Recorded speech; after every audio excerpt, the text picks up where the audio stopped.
up, what's up? This is Dominic Hoyt here for What's Up College Edition live at the Emerald Queen with the talented, beautiful, electrifying legend, Taylor Dane. How are you doing?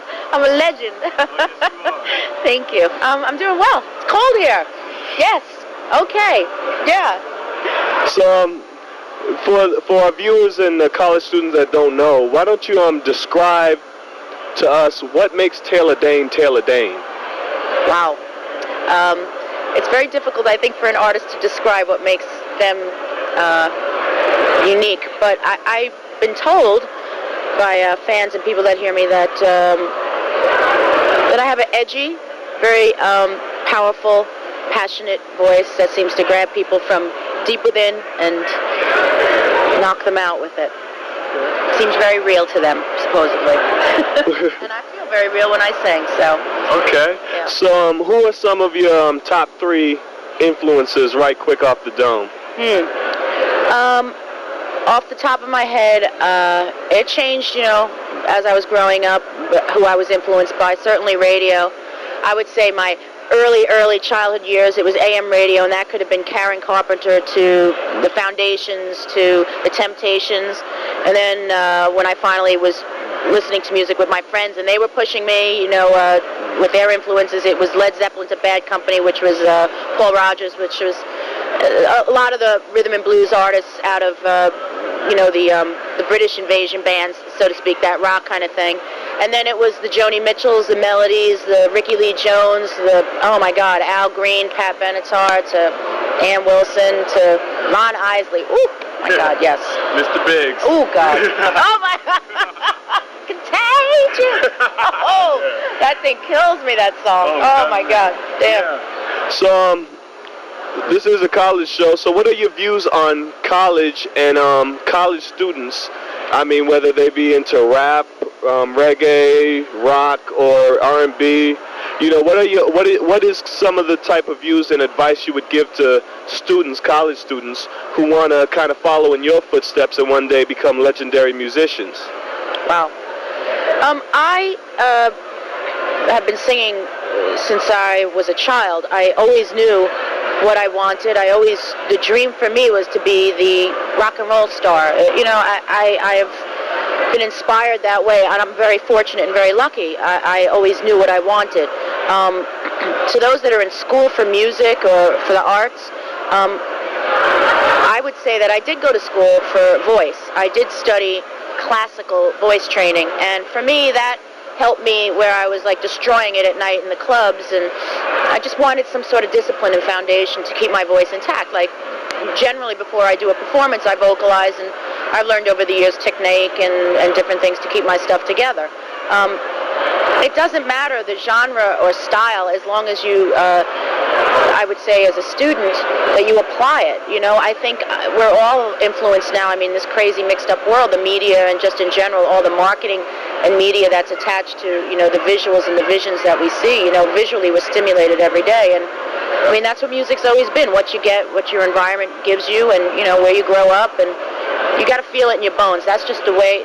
Nobody's going to believe it unless you are speaking it truthfully from your heart. If you're 20 and you're singing songs about a 20-year-old, you're going to buy those records because Britney's getting by. I mean, they're true to what they are, You got it. That's really where it starts. You're also an actress too, Taylor Dane, and when can we expect to see you back on the silver screen? Oh, wow. Well, all last year I was on Broadway. I was starring in Aida, and that was an amazing experience, and it's led me to taking some, not a different course. I want to be a triple threat: film, television, music. I really like and have aspired to have the career of a Bette Midler, a Barbra Streisand, a Cher. To me that's very important. And I would say that this year my focus, I did the Aida. I went to New York. I stayed there for 8 months. I was there during this tragedy, and I'm born and raised, and it was nice being home for all that time. But it was a great opportunity to really test those waters and really understand what stage really is about, and being a character, being in character, and doing a show 8 days, 8 shows a week, 6 days a week. It was really incredible. So, screen. I'm back in Los Angeles, and some television possibilities. You know, it's been a crazy few months since I've been back, and everybody, I think, in all industries are really trying to get back a handle on what's going on and start productions up. Plus, there was the strike last year, so no excuses. I hope yesterday I'm back on the screen and making records. That's, you know, all it. Exactly. One last question, kind of a two-parter. Okay. First off, when will Taylor Dane release another tailor-made album?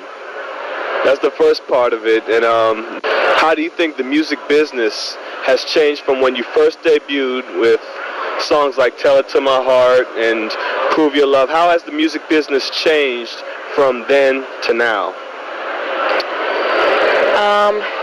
The first question is, when will I release another record? As soon as these record companies let me. God, do I want to release another record? I'm pleased. Rick Wake and I are having conversations and talking music and rambling around some stuff. So that's a real strong possibility. It'd be nice to get back in the studio with him. Yes. We make good music together. Yes.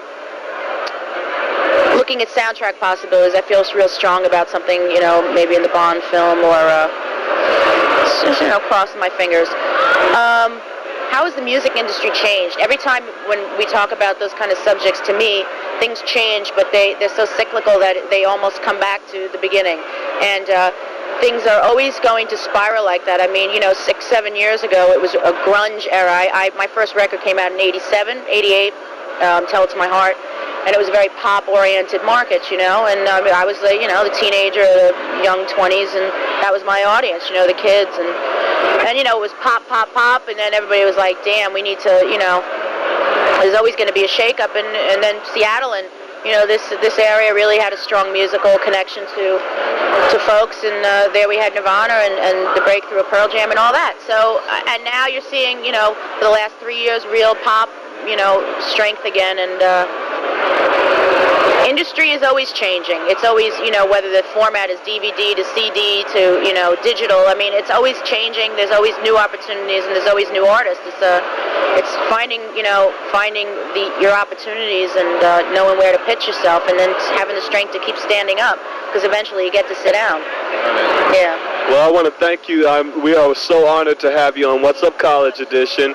Thank you for coming on and reporting for What's Up College Edition. I'm Dominic Hoyt. Enjoy the show.